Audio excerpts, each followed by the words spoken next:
Chapter 20, Collection Day. After a night of blacksmithing, Vivi was awoken by movement around her.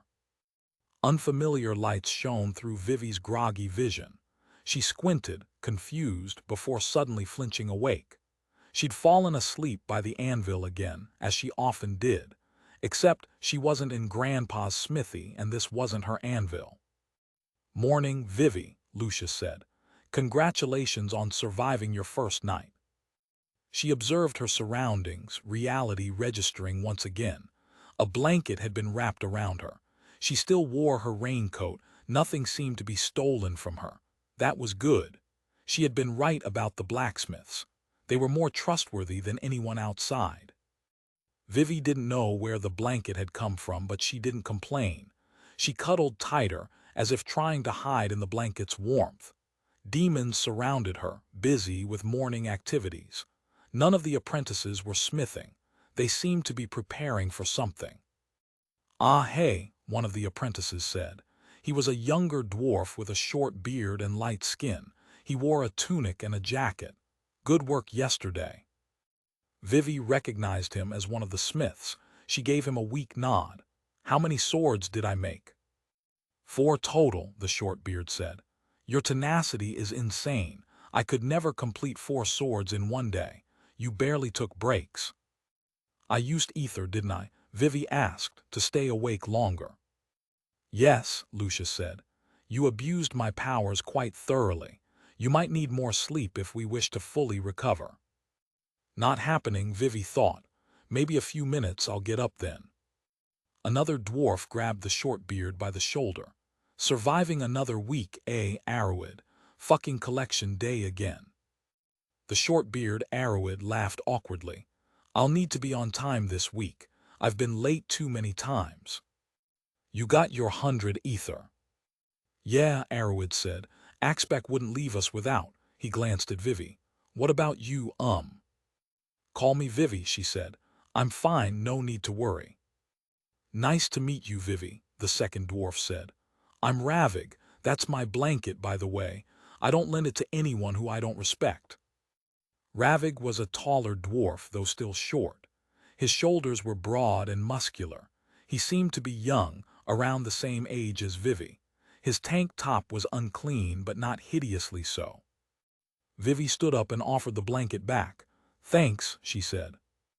Faint screams could be heard from outside.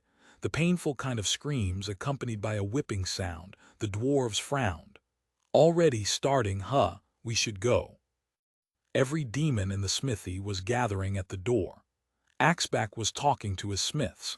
They seemed to be talking about ether, counting whether everyone was above the threshold of 100. "You coming with us?" Ravig asked. "I wouldn't go alone. Collection days are the most desperate days in Zand. Each week has been messier than the previous. Beggars tried to rob me in front of guards last week." "I hear the higher-ups are considering getting rid of the slash system," Arrowhead said. "They'd skip straight to death if you failed to collect ether, just to kill the week off quicker." Ravig sighed, then asked again, "You coming?" "Sure," Vivi said. She wouldn't need to pay ether today, but knowing how collection day worked would be important for next week. Shortly after, the blacksmiths, including Axbeck, headed for the hub.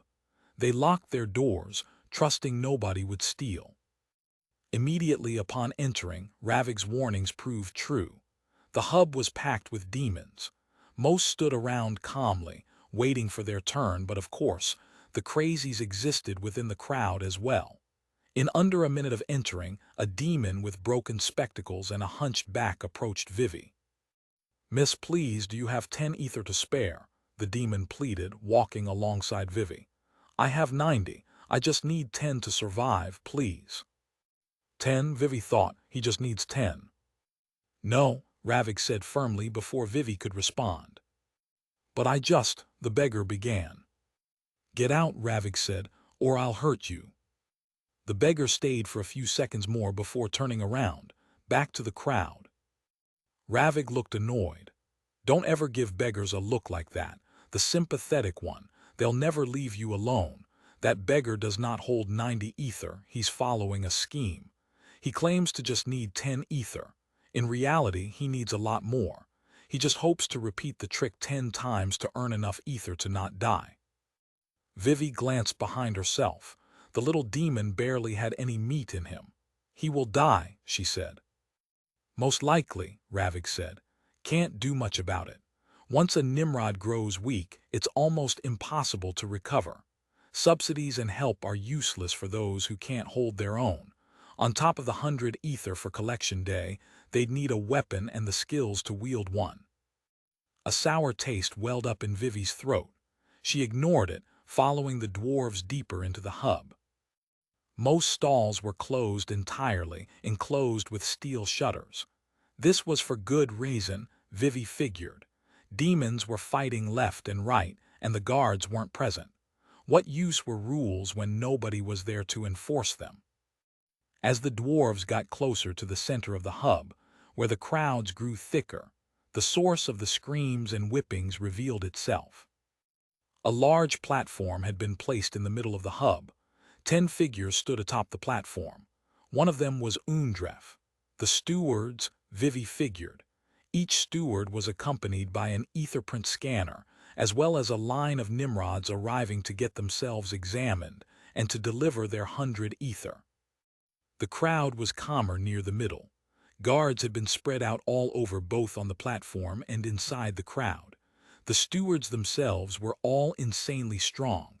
No Nimrod could start a fight here. The lines moved mostly swiftly. Nimrods got examined with etherprint scanners before wisps flowed into their stewards' cores. Names were written down, and the Nimrods were free to move on with their lives. An alarmingly large number of demons failed to deliver their ether. These demons were led to another platform that stood even taller beside the first, the whipping platform. Screams resounded in the air. 5 demons were being whipped at once with enough force to rip right through skin. Just looking at it made Vivi's skin crawl. Most demons on the whipping platform were scrawny and already dying. Some had slash marks drawn to their backs already. Those with 2 marks would be whipped until they died. The blacksmiths around her wore harsh expressions, looking away from the torture. Next to Vivi, some demon laughed weakly. His eyes were wide, staring at the torture. It takes days just to walk after the first whipping. It's that bad. Get there once and you're fucking dead. You won't recover. The man took a limp step forward. His tunic was torn, revealing 2 deep-cut marks embedded into his back. He staggered a few steps, the crowd making space for him. Then he pulled a knife from his pockets and charged at the nearest guard, screaming, "Justice for Nimrods." Chapter complete. If you enjoyed it, like, comment, and subscribe for more light novel adventures. Tune in for the next chapter.